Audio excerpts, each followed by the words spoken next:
Hello, welcome to बुधाश्रो। मैंने भृगु चक्र पद्धति पर नई सीरीज शुरू की थी, तो उसके लिए ये क्लास फर्स्ट इंट्रोडक्शन है हिंदी में। इसका इंग्लिश वर्जन मैंने पहले से ही अपलोड किया हुआ है, तो आप अगर चैनल पर नए हैं तो आप जाके उसको देख सकते हैं। तो आज हम क्लास की बात करेंगे, क्लास फर्स्ट की बेसिक पार्ट की, लेकिन ये बहुत इंपॉर्टेंट है अगर आपको भृगु चक्र पद्धति सीखनी है कि ये कैसे काम करता है। तो शुरू करते हैं। अगर आप चैनल पर नए हैं तो please subscribe because it works like a motivation. मेरा नाम आशीष शर्मा है, चैनल बुद्धाश्र है, प्लीज रिमेंबर।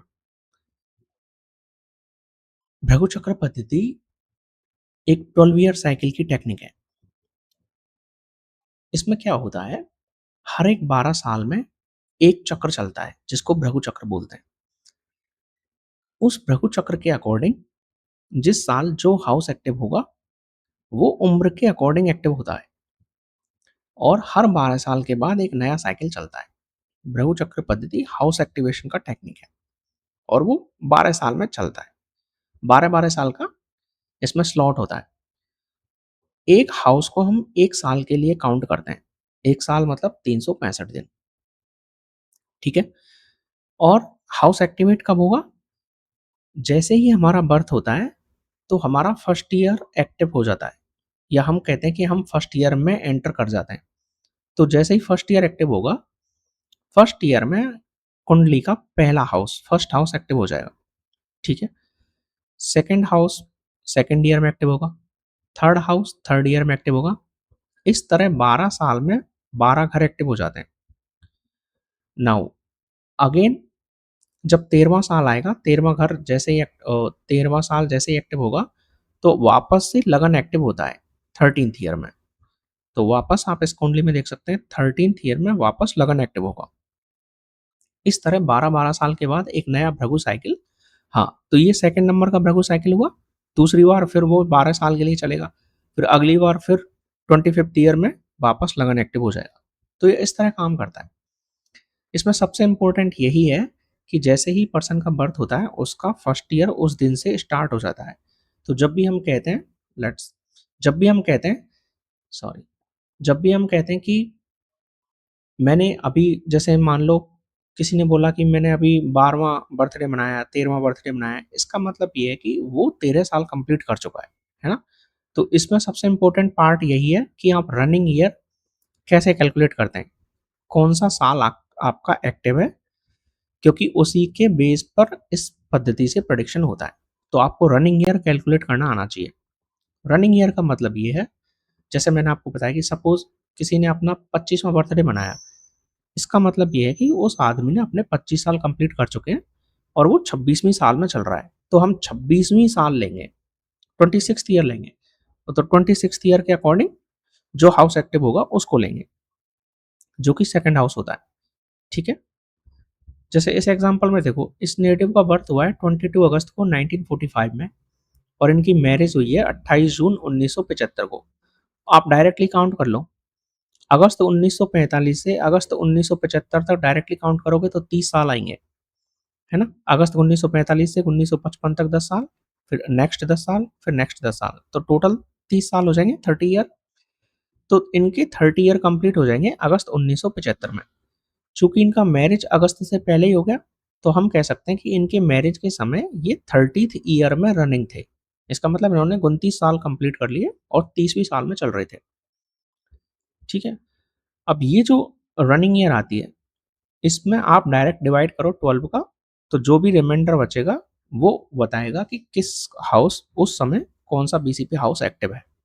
ठीक है। जैसे 30 को 12 से डिवाइड किया, 30 डिवाइड बाई 12, 6, तो 6 हाउस विल बी एक्टिवेटेड। तो छठवां घर उस साल इनका एक्टिव रहा होगा जब इनकी मैरिज हुई थी। इस तरह हम कैलकुलेट कर सकते हैं। सबसे इंपॉर्टेंट पार्ट बीसीपी में रनिंग ईयर कैलकुलेट करना ही है। मैं और एग्जांपल देके बताता हूँ आपको। ये फुल बीसीपी साइकिल है। आप डायरेक्टली इसका प्रिंट लेके डायरेक्टली, अगर आपको कैलकुलेट नहीं हो पाता है तो आप डायरेक्टली इसे देख सकते हैं, लेकिन रनिंग ईयर कैलकुलेट करना आना चाहिए। Let's see next. अब पार्ट है टेक्निक का। टेक्निक कैसे काम करती है, देखिए। जैसा मैंने कहा कि सबसे पहले आप रनिंग ईयर कैलकुलेट करेंगे। रनिंग ईयर में आपको पता लगेगा कि जो भी रिमाइंडर होगा, इसका मतलब वो रिमाइंडर हाउस को डिनोट करता है। तो उस साल उस आदमी का वो हाउस एक्टिव होगा। तो सबसे पहले हमें क्या देखना है, उस आदमी का कौन-सा हाउस एक्टिव है। तो एक्टिवेटेड बीसीपी हाउस हम देखेंगे। उसके बाद उस हाउस में साइन कौन-सा है। जिस साल जो बीसीपी हाउस एक्टिव हो रहा है, उस हाउस में कौन-सा साइन है, वो साइन आपको याद रखना है। उसके बाद बीसीपी हाउस का जो स्वामी है, वो देखना है और किस साइन में बैठा है वो, किस घर में बैठा है, ये तीनों चीज़ें देखनी है। उसके बाद हमें देखना है कि जो भी बीसीपी हाउस एक्टिव हुआ है हमारा, उसको कोई और ग्रह देख रहा है क्या? या कोई और ग्रह उसमें बैठा हुआ है क्या? आइदर प्लैनेट सिटिंग और expecting in that activated BCP house. उस बीसीपी हाउस में वो ग्रह बैठा हुआ है क्या? कोई भी ग्रह जो उस हाउस में बैठा हुआ है, तो वो भी अपने घर का रिजल्ट देगा या फिर कोई ग्रह जो उसको देख रहा है। इसके अलावा जो बीसीपी हाउस का जो स्वामी है, जिसको बीसीपी हाउस लॉर्ड कहते हैं, उसके साथ कोई प्लैनेट बैठा हुआ है क्या? या कोई ग्रह उसको देख रहा है? तो बीसीपी हाउस का स्वामी उन ग्रहों का रिजल्ट भी देता है। अब ये बेसिक्स हैं, आपको आना चाहिए कि कोई भी ग्रह कितने तरीके के रिजल्ट देता है ना? सबसे पहला रिजल्ट तो ग्रह अपने हाउस का देगा, जो हाउस उस कुंडली में उस ग्रह को दिए गए हैं। उसके बाद वो जिन घरों के स्वामी के साथ बैठा है, उनके भी रिजल्ट दे सकता है। जिन घरों के स्वामी उसको देख रहे हैं, उनका भी रिजल्ट दे सकता है और उन ग्रहों के कारकत्व से रिलेटेड भी रिजल्ट दे सकता है। इतनी सारी चीज़ें होती हैं। लेकिन हम बेसिक्स पे बात करेंगे। आपको सिर्फ ये देखना है कि बीसीपी हाउस कौन-सा एक्टिव हुआ, उस हाउस में कौन-सा साइन है, हाउस का स्वामी कहाँ जाके बैठा है, वो घर कौन-सा है और उस घर में कौन-सा साइन है। उसके बाद अगर बीसीपी हाउस में कोई ग्रह बैठा है क्या? या बीसीपी हाउस को कोई ग्रह देख रहा है क्या? उसके बाद बीसीपी हाउस का जो स्वामी है, वो किसी ग्रह के साथ बैठा है क्या? या कोई अन्य ग्रह उस बीसीपी हाउस के स्वामी को देख रहा है क्या? तो ये चीज़ें हम देखेंगे। उसके बाद आप चाहो तो और डिस्पोज़िटर देख सकते हो बीसीपी हाउस लॉर्ड का और या फिर नक्षत्र लॉर्ड देख सकते हो। नक्षत्र लॉर्ड कई बार हम इसलिए देखते हैं ताकि उसका कनेक्शन फाइंड आउट किया जा सके कि भई ये इन-इन घरों का रिज़ल्ट भी दे सकता है ना? अब आपको क्या ध्यान रखना है, किसी भी कुंडली में ग्रह 2 चीज़ों का रिज़ल्ट देता है। पहला तो जिन कुंडली में जिन घरों का वो स्वामी है और दूसरा उसके खुद के जो सिग्निफिकेशन है, जिनको हम उस ग्रह के कारकत्व बोलते हैं। तो ग्रह के साथ हमेशा उसके कारकत्व जुड़े हुए हैं। जैसे बृहस्पति किसी भी कुंडली में चाइल्ड बर्थ देगा, वो फिक्स्ड है। जैसे सूर्य किसी भी कुंडली में पिता को डिनोट करता है, चंद्रमा माता को करती है, तो ये फिक्स्ड है। ये जो फिक्स्ड सिग्निफिकेशन है, इन्हीं को कारक तत्व कहते हैं। अब चंद्रमा किसी की कुंडली में चौथे घर का स्वामी हो सकता है, जैसे मेष लगन की कुंडली में। अब वर्गो लगन की कुंडली में तो 11वें घर का स्वामी होता है। धनु लगन की कुंडली होगी तो वो 6वें घर का स्वामी 8वें घर का स्वामी होगा, है ना? 159 8वें घर का स्वामी होगा। इस तरह से वो होता है। तो ये दोनों चीज़ें याद रखनी है। इन सारी चीज़ों को ध्यान में रखते हुए फिर हम कंक्लूड करेंगे कि उस साल में, क्योंकि ये चीज़ ध्यान रखिए बीसीपी में हम 1 साल के लिए प्रेडिक्शन करते हैं। तो कई सारी चीज़ें इन्वॉल्व होती हैं, है ना? कई सारे इवेंट उस साल होते हैं, कई चीज़ हमें याद भी नहीं होती है। जो मेन जो इवेंट होते हैं वो हमें याद रहते हैं। पर आपको बहुत छोटे-छोटे इवेंट भी प्रेडिक्ट करने हैं कि ये हुआ था, क्योंकि वो 1 साल के लिए प्रेडिक्शन है। तो इसलिए ये सारी चीज़ आपको याद रखनी है। जैसे कि इसमें देखो, राव साहब का चार्ट है। इस राव साहब के चार्ट में राव साहब दिसंबर 1981 में एक एस्ट्रोलॉजिकल वेबिनार में इन्होंने पार्टिसिपेट किया, राव साहब ने। तो इनका रनिंग ईयर हुआ था 51st ईयर और बीसीपी हाउस बनेगा 3rd हाउस। सबसे पहले तो रनिंग ईयर कैसे काउंट हुआ? देखिए, इनका जन्म हुआ अक्टूबर 1931 को, तो आप अक्टूबर 1931 से डायरेक्ट अक्टूबर 1981 तक काउंट कर लो। तो सीधा-सीधा 50 ईयर हो गए, 50 साल हो गए। चूँकि इवेंट अक्टूबर 1981 के बाद हुआ है, दिसंबर 1981 में हुआ है, तो हम कह सकते हैं कि 50 साल के बाद राव साहब 51st ईयर में एंटर कर जाएँगे और वो ईयर कौन-सा होगा? अक्टूबर 1981 से अक्टूबर 1982 होगा और उसी के बीच में ये आ रहा है। तो इसीलिए ये रनिंग ईयर 51st हुआ। अब 51st में आप 12 से डिवाइड कर दो, क्योंकि बीसीपी साइकिल जो है वो 12-12 साल के लिए चलता है ना? 12 साल बाद फिर से लगन में आ जाता है। तो 12 से जब आप डिवाइड करोगे तो आपको रिमाइंडर बचेगा 3 या 3। तो 3 रिमाइंडर का मतलब है कि उस साल इनका थर्ड हाउस एक्टिव होगा। अब देखो, जिस समय ये एस्ट्रोलॉजिकल वेबिनार में इन्होंने पार्टिसिपेट किया था, तब तीसरा घर एक्टिव था, ये घर। तीसरे घर में पहला तो ये देखो, तीसरे घर में कौन बैठा हुआ है? तो शनि बैठा हुआ है, जो कि चौथे घर का स्वामी है और पांचवें घर का स्वामी है। तो इन घरों से संबंधित रिजल्ट इनको इस साल मिल सकते हैं। दूसरा, इस घर में काल पुरुष की 9 नंबर की राशि है, मतलब कि काल पुरुष की धनु राशि है। धनु राशि का मतलब बृहस्पति की जितनी भी क्वालिटीज हैं, जैसे टेम्पल है, एजुकेशन है ना? थर्ड हाउस शॉर्ट जर्नी है ना? नाइन्थ तो पिलग्रिमेज है, तो हो सकता है शॉर्ट ट्रेवल हो जाए पिलग्रिमेज के लिए। तो साइन भी याद रखना है आपको, साइन और हाउस को कंबाइन कर दें, उस तरह से प्रेडिक्शन बनता है। अब आप देखो, तीसरा घर एक्टिव हुआ तो तीसरे घर का स्वामी कहाँ बैठा है? तीसरे घर का स्वामी बैठा हुआ है 10वें घर में, और वो बैठा हुआ है कर्क राशि में। अब आप देखो यहाँ क्या चीज कॉमन आ रही है? शनि जो इस घर में बैठा है बीसीपी हाउस में, वो भी चौथे घर का स्वामी है, और उसका जो स्वामी है बीसीपी हाउस का, वो भी 4 नंबर की राशि में जा रहा है। तो इसका मतलब कुछ ना कुछ इनका एजुकेशन से रिलेटेड इवेंट होना चाहिए, या होम से रिलेटेड कुछ होना चाहिए, या ट्रैवलिंग होनी चाहिए, रेजिडेंस से रिलेटेड कुछ होना चाहिए। तो इन्होंने एस्ट्रोलॉजिकल वेबिनार ज्वाइन की, क्योंकि जुपिटर उसका कारक है ना? 10th हाउस में बैठा है, और यहाँ भी साइन 9 नंबर का है। तो इस तरह देखते हैं। दूसरा इवेंट देखो, जून 1998 में ये मॉस्को गए थे, ही वेंट टू मॉस्को। जून 1998 को कैसे काउंट करोगे? अक्टूबर 1931 से अक्टूबर 1998 तक काउंट कर लो, तो डायरेक्टली 67 ईयर आ गया। चूंकि अक्टूबर 1998 तक उनका 67th ईयर ही रनिंग होगा, तो इसलिए ये इवेंट 67th ईयर में हुआ।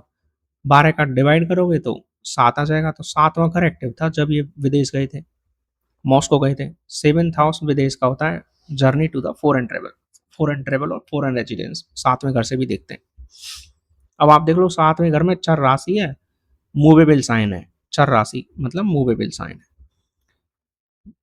7वें घर का स्वामी लगन में बैठा है, और चंद्रमा के साथ बैठा है, लग्नेश के साथ बैठा है, चंद्रमा कारक है, तो इसलिए इन्होंने इनका ट्रैवलिंग हुआ। तो इस तरह से सिंपल देख सकते हैं। तो हमें क्या देखना है? बीसीपी हाउस देखना है, उस बीसीपी हाउस में साइन देखना है। जैसे यहाँ बीसीपी हाउस तीसरा घर एक्टिव हुआ था, तो तीसरा घर, तीसरे घर का साइन धनु, उसका स्वामी कौन है? बृहस्पति। ये 3 चीज, बृहस्पति किस राशि में बैठा है? वो राशि। बीसीपी घर में कौन बैठा है? तो शनि बैठा है। इसको कोई देख रहा है क्या? कोई नहीं देख रहा। ठीक है, बीसीपी हाउस के स्वामी को कोई देख रहा है क्या? तो इसको भी कोई नहीं देख रहा, है ना? इस तरह देखते हैं। अब देखो, प्रेडिक्शन करने के लिए क्या चीज याद रखना है। जैसा मैंने आपको बताया कि किसी भी होरोस्कोप में प्रेडिक्शन के लिए 3 चीजें होती हैं। सबसे पहले है उस घर का स्वामी, वो घर, और उस घर से जो भी चीज आप देखना चाहते हो उससे रिलेटेड उसका कारक ग्रह। अब क्या है कि जैसे इस कुंडली में तीसरे घर का स्वामी बृहस्पति है, तो इस कुंडली में जो भी तीसरा घर दिखाएगा, वो सारी चीजें बृहस्पति से भी देखी जाएंगी, क्योंकि बृहस्पति तीसरे घर का स्वामी है।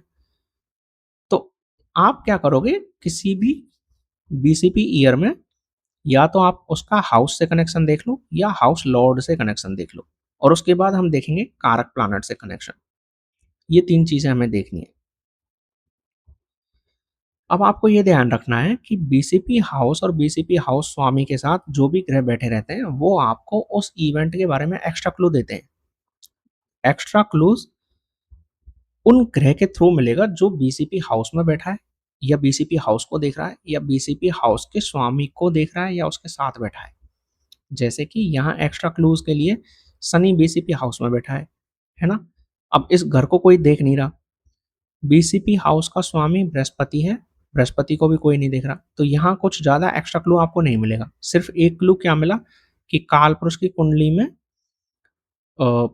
थर्ड हाउस में सॉरी थर्ड हाउस में चौथे घर का स्वामी बैठा है, और तीसरे घर का जो स्वामी है बृहस्पति, वो भी चौथे नंबर की राशि में बैठा है। तो ये कॉमन क्लू है। तो इस तरह हमें क्लू फाइंड आउट करना है, ताकि हम उस साल में उस इवेंट को प्रेडिक्ट कर सकें। देखो, जैसे कि ये मैं आपको बता चुका हूँ। तो अब यहाँ हमने क्या देखा, यहाँ तीसरा घर एक्टिव हुआ था इनका, 51st ईयर में तीसरा घर एक्टिव हुआ था। शनि बैठा है, चौथे घर का स्वामी है, जो 9 नंबर की राशि है वो एजुकेशन को दर्शाती है।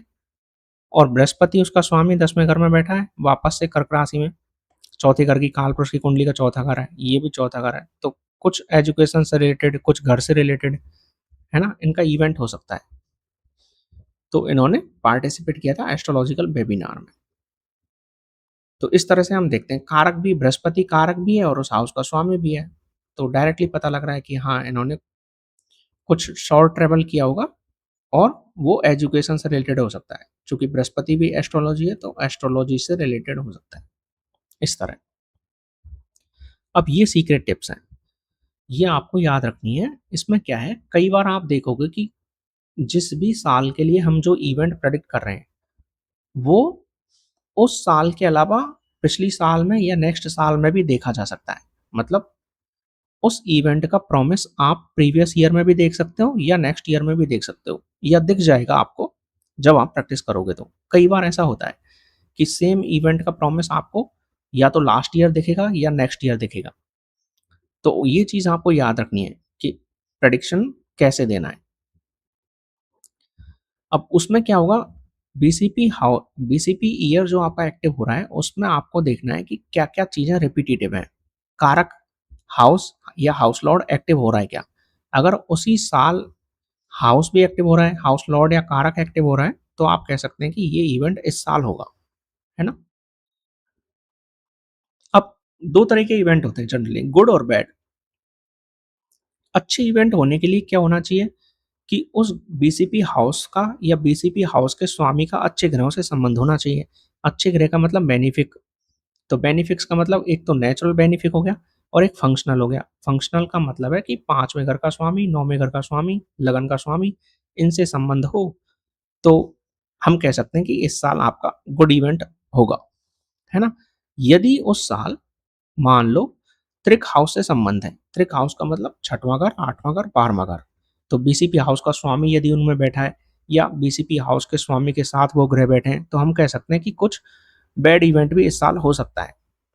मान लो दोनों तरीके के ग्रह बैठे हैं, अच्छे ग्रह भी और बुरे ग्रह भी, तो हम कह सकते हैं कि मिक्स्ड मिक्स्ड इवेंट होगा।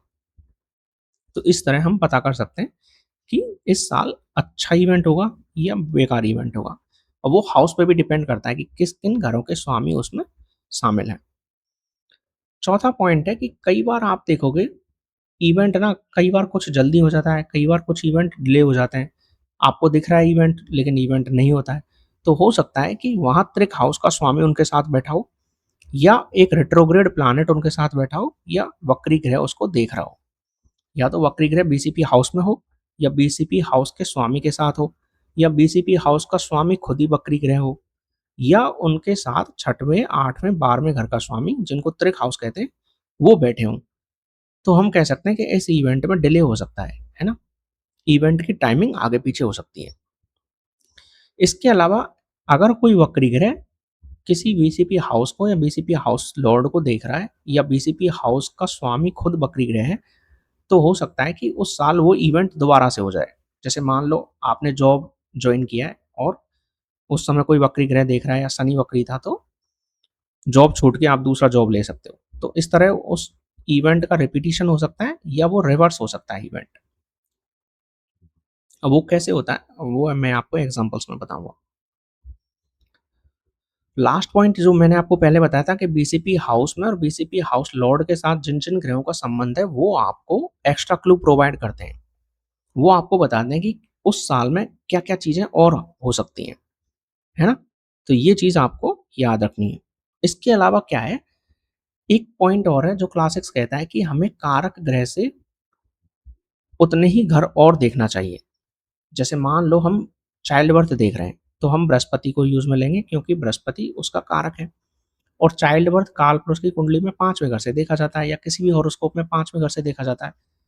तो जुपिटर से भी 5वां घर, अगर मान लो जुपिटर से 5वां घर बीसीपी हाउस एक्टिव हो रहा है या बीसीपी हाउस का स्वामी उसमें बैठा है या बीसीपी हाउस के स्वामी के साथ वो ग्रह बैठा है, तो भी हम कह सकते हैं कि चाइल्ड बर्थ से रिलेटेड इवेंट होगा, है ना? क्योंकि कारक से वो घर फिक्स्ड है, तो इसलिए वो घर भी हमें यूज़ लगाना है। जैसे मान लो फॉरेन ट्रैवल की बात करते हो आप, तो राहु की बात करते हो, तो 12वें राहु से 12वां घर जो है, अगर वो एक्टिव हो रहा है, तो भी हम कह सकते हैं कि ये आदमी फॉरेन ट्रैवल के लिए इस साल जा सकता है ना?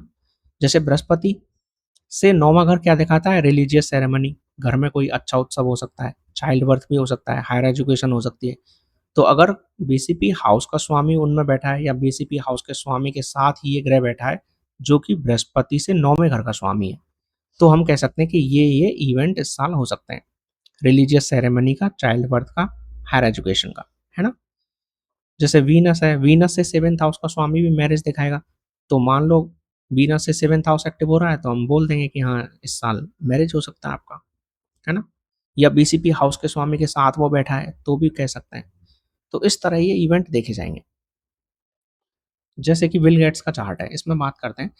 इनका मैरिज हुआ था मेलिंडा फ्रेंच के साथ 1 जनवरी 1994 को, और वो हुआ था प्राइवेट सेरेमनी में, ठीक है? रनिंग ईयर था 39th, कैलकुलेट कर लो आप, जनवरी 1994, तो अक्टूबर 1994 तक काउंट कर लो। अक्टूबर 1993 से अक्टूबर 1994, तो आपको आएगा 39th ईयर। तो 39 साल में इनका तीसरा घर एक्टिव होगा। ये तीसरा घर है। अब आप देखो तीसरे घर में बृहस्पति बैठा है, और तीसरे घर में साइन भी कालपुरुष की कुंडली के 5वें घर का साइन है। तो ये आपको बताता है कि इस साल इनका चाइल्ड बर्थ हो सकता है ना? क्योंकि बृहस्पति कारक है कालपुरुष की कुंडली का, वो साइन भी है उसमें, और बीसीपी हाउस का स्वामी भी 5वें घर में ही जाके बैठा है। अब और भी कन्फर्म हो गया।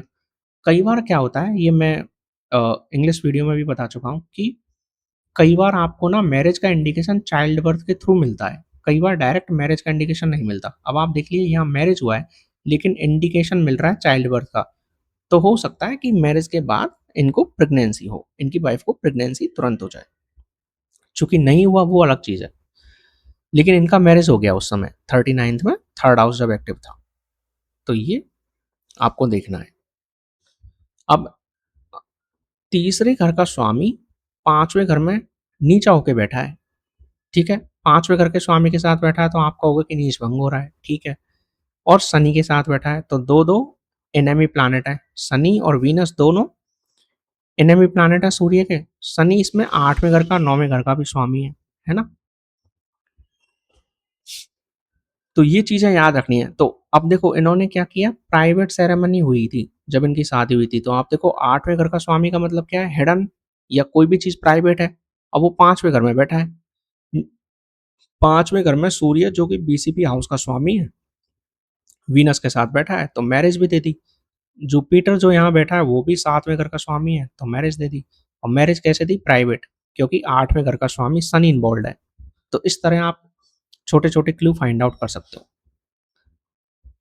तो ये आज का सिंपल क्लास है, जिसमें आपको ये याद रखना है कि किन किन पॉइंटों को ध्यान में रखते हुए बीसीपी से प्रेडिक्शन करना है। अब इनका फर्स्ट डॉटर का बर्थ हुआ था 26 अप्रैल 1996 को। इनका रनिंग ईयर था 41st। तो उस समय फिफ्थ हाउस एक्टिव था। अब आप देख लो फिफ्थ हाउस में लिब्रा साइन है, वीनस बैठा है, प्रेगनेंसी का साइन है, सूर्य बैठा है, सूर्य नेचुरल कालपुरुष की कुंडली का 5वें घर का स्वामी है, शनि बैठा है जो कि 9वें घर का स्वामी है। तो हो सकता है अब यहाँ यहाँ भी शनि 8वें घर का स्वामी माना जाएगा। तो हो सकता है कि ऑपरेशन के थ्रू हुआ हो, या इसमें कुछ सिजेरियन केस हो। तो इस तरह आप छोटी छोटी डिटेल बीसीपी के थ्रू फाइंड आउट कर सकते हो। Thank you so much. Let's meet in class second. Please like and subscribe.